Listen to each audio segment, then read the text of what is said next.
Dexter. Resurrection Season 1 ended with enough loose threads to keep us running for months. However, as the new season approaches, we've got a lot of theories popping up, and some of them might actually be right. So, let's see every major theory for how Season 2 ends, and trust me when I say it gets more bizarre as we go. Starting at the bottom, and the theory that generated more noise during Season 1 than almost anything else, is what if the New York Ripper, Don Frampt, finds out who Dexter Morgan actually is and decides to come find him first? Think about it. Prater's vault is now in NYPD hands. The files, the blood slides, the entire collection, all of it is being processed by law enforcement. Frampt has been operating in New York long enough to have connections in places most people cannot reach. If he has connections in law enforcement, they could tell him what Angel Batista believed about Dexter and let him know that the only trophies that seemed to be missing from the vault were the Bay Harbor Butcher's blood slides. It sounds like the Bay Harbor Butcher is believed to be alive, living in his city, and hunting killers using stolen files. And trust me, Don Frampt is one person who would find that information exciting rather than terrifying. Every villain Dexter has faced came at him because of something he did. He probably got too close, he made a mistake, or he left a thread loose. Frampt coming for Dexter out of curiosity or the thrill is a completely different animal. Dexter would not even see it coming. He would be hunting Frampt while Frampt is already studying him. That's two serial killers in the same city, both aware of the other, and only one of them with everything to lose. Moving up slightly, there is one theory with an unsettling character logic. Charlie comes back for Harrison. Charlie is the loose end that we've been underestimating. She was Prater's most capable enforcer, and yeah, a woman with a lot of military training. She fled New York with her sick mother after Prater's death cut off the funding she depended on. But before she left, she delivered a threat to Harrison specifically, not Dexter. You see, Charlie's entire motivation in Season 1 was protecting her mother, and the people responsible for cutting off that protection were Dexter and Harrison. She knows enough about Prater's death to have a reasonable theory about who finished it. She knows Harrison's face and how to find someone.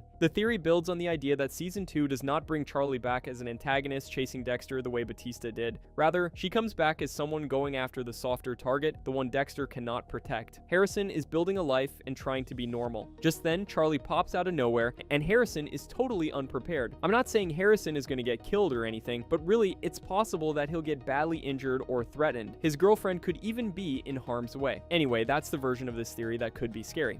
And the worst part is that this is a pressure point Dexter cannot neutralize without exposing Harrison. Now, let's move to theories with real weight behind them. For starters, Joey Quinn traveling to New York is the next step in a storyline the show has been quietly assembling since Season 1. Desmond Harrington appeared in episodes 3 and 8 of Season 1, plus a voicemail in the finale. That is not how you use an actor for a throwaway callback. He clarified that Quinn's connection to Batista's fate is something he cares about, and that the writers would find something to do with it rather than just dropping him into the action. Quinn already lost to Bear Morgan because of Dexter. Batista was his partner, his brother in the department, and the man who died chasing the same person Quinn has been suspicious of for years. From Quinn's angle, the math on Batista's death does not add up, and Batista left behind a hotel room full of notes, a wall covered with information about Harrison and Dexter, and direct statements to Claudette Wallace about who he believed the Bay Harbor Butcher to be. The theory around Quinn's Season 2 arc goes further, though. The more interesting version is that Quinn arrives in New York already knowing more than he has ever said out loud. For years, fans had pointed to moments in the original series where Quinn's instincts were sharper than his actions. He had a hunch, but never had a case. Now that Batista is dead, Quinn has nothing left to protect by staying quiet. The question is, what will Quinn do with that knowledge? I really don't know.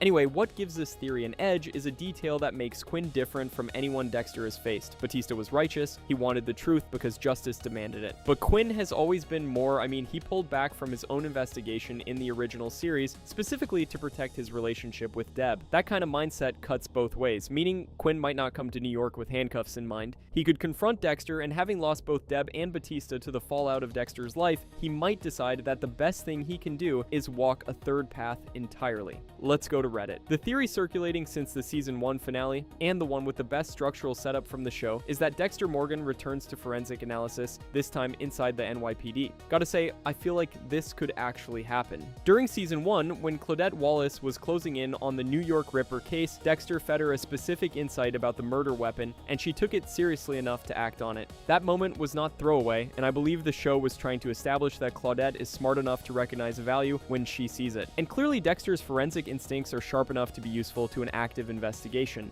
Dexter is legally reinstated under his real name. He has decades of blood spatter expertise and hundreds of homicide scenes under his belt. Claudette is chasing the New York Ripper, and if she's smart enough to suspect Dexter of something, she might be calculating enough to keep him close as a resource, and Harrison is moving toward law enforcement too. Having Dexter step back into a forensic role parallels the dynamics seen in Original Sin. Think about Harry mentoring Dexter inside the same department, but now replicating that dynamic. It's Dexter mentoring Harrison. Father and son working on the same side of the law on the surface, while operating something else underneath. That's not a new story for this franchise, but it's still fun to watch it play out. Plus, if this theory is true, Dexter can stop being a rideshare driver and get back to what he does best. I'm not sure how likely this one is, but again, it's definitely a real possibility. Now, the theory with the highest probability of being exactly right, at least in its broad strokes, is that Al Walker is the first kill of Season 2. Al being the opening target is almost a sure deal. He is the only active serial killer from Season 1 who survived a Dexter season finale unscathed. Something has never happened in the franchise before. Dexter spent a lot of energy building towards getting Al on the table in Season 1. Al felt it through his phone out of a car window and left town. Unsurprisingly, he didn't leave a forwarding address. Now Dexter has the full file from Prater's vault, including Al's real name, his documented victim count, and possibly his location in Wisconsin. Rapunzel's grotesque murder spree is no longer a cold case, it's a warm one. The thing that makes this theory more convincing is the phone disposal. The moment Al threw the device out of the window after his last conversation with Dexter, he revealed something. He suspected Dexter was the killer in the group. He knows that the people around him in Prater's circle kept disappearing. He knows the man he spoke to wasn't behaving the way the other members of that group did. The theory that Al reaches Season 2 as a man trying to stay one step ahead would make the confrontation more dangerous than any prior kill. Dexter has never hunted someone who had full knowledge of what he is. That changes everything. And the theory built on the only piece of confirmed evidence is that Christian Camargo, who played Brian Moser, documented himself on the Dexter Resurrection set. In fact, he posted it. So we've got one question: when and why does Brian appear? To answer this, let's go back a bit. Brian has always represented the version of Dexter that Harry's code was built to prevent, the Dark Passenger without limits, without anyone to answer to. In the original series, Brian appeared in Dexter's mind precisely when that darker impulse got too powerful. When Dexter drove to Nebraska to confront Jonah Mitchell, the son of the infamous Trinity Killer, he was also using the trip to blow off steam. He was more reckless and unrestrained than ever. He had sex with a random woman at a gas station, drove around the back roads firing a gun, and even killed a guy without vetting him first. He was as unleashed as he'd ever been, and who was right there egging him on? Biney. Losing Al definitely pissed Dexter off, especially after he saw that disgusting snuff film he made for Prater. If he catches wind of even one more Rapunzel victim, and he will, that rage is sure to be invigorated all over again. Is another road trip in order? If so, maybe Brian will be in the passenger seat again as Dexter travels out of state to catch Al. Also, in Season 1 of Resurrection, Brian appeared in the vault and told Dexter he had been listening to the wrong ghost. Clearly part of Dexter still wants to break free of the code and all pretense and just kill to feed his dark passenger. And even if he doesn't want to go down that road, he is still very much capable of it. The theory goes like this: as Season 2 escalates, Dexter gets into a very messy and dangerous situation, and just then, Brian surfaces again. The last time Dexter lost control in the franchise, it was Brian who guided him through it. Harry and Deb represent the code, but Brian represents everything the code is holding back. When the code breaks under the weight of Season 2's combined threats, we might see Brian step in, and whatever Dexter does in that state is going to be the most irreversible thing he has ever done. Now, the theory that is less speculative is that Don Frampt, the New York Ripper, becomes the Season 2 central villain, and the whole season runs on the tension of two separate hunters closing in on the same man from different directions. Let's get talking. Frampt's profile is already constructed. We're talking murders so diabolical it defined Claudette Wallace's entire career. It's a taunting habit where he calls victims' families after the fact, letting them know he was there, and letting them sit with the knowledge that he has never been caught. Showrunner Clyde Phillips shut down the Jonah Mitchell theory directly when asked, confirming the Ripper is not a legacy character. Frampt is a new creation, built to be the franchise's next big bad. Just so you know, Wallace has his name from Prater's file, and she's going to investigate. On the other hand, Dexter has the same file, but for a completely different reason. According to this theory, Season 2's entire second half will follow the question of who reaches Frampt first. If Wallace gets to him, he goes to trial, Prater's files become court evidence, and threads linking Dexter start getting pulled. However, if Dexter gets there first, Frampt disappears and Wallace's case goes cold.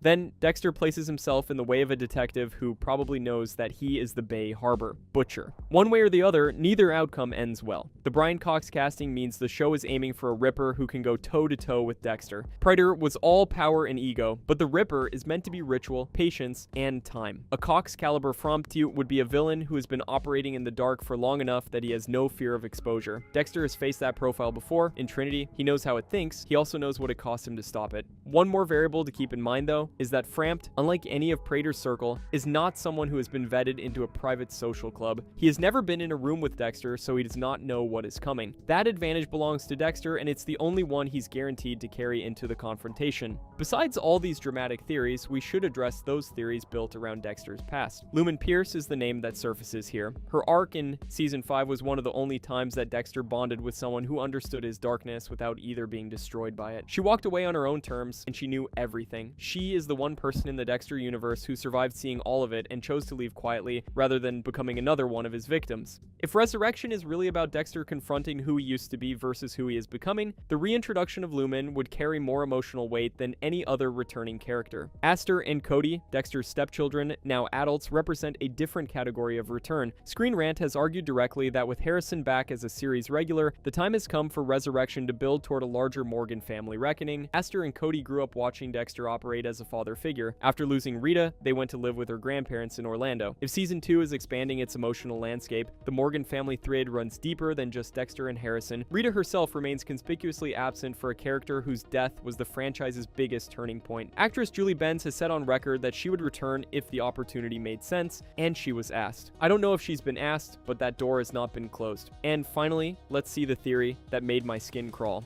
Harrison Morgan, since New Blood, has been carrying a darkness that the series doesn't want to talk about. Take it one by one. Harrison purposefully broke a classmate's arm during a wrestling match with no clear explanation. He nearly killed Ethan. He beat serial rapist Ryan Foster to death and felt enough guilt to almost turn himself in. He helped incapacitate Prater with M99. He was in the room for the kill and the disposal, standing beside his father. This whole thing, the whole mystery behind it, it's questionable. The theory is that Harrison's arc across Season 2 continues down the slope he has been on since he first arrived. He gets closer to the code, begins operating by it, and at some point, he crosses a line. This logic runs through every ghost in Dexter's head. Harry pushes toward the code as stability, but Brian pushes toward release. If Harrison starts losing himself, Deb's presence becomes nearly inevitable, but not as a physical ghost. It'll be more like an echo in Dexter's mind. Hearing her past warnings or seeing her protective traits manifest in Harrison will force Dexter to confront the moral voice he has been trying to silence. Every theory on this list has something in common.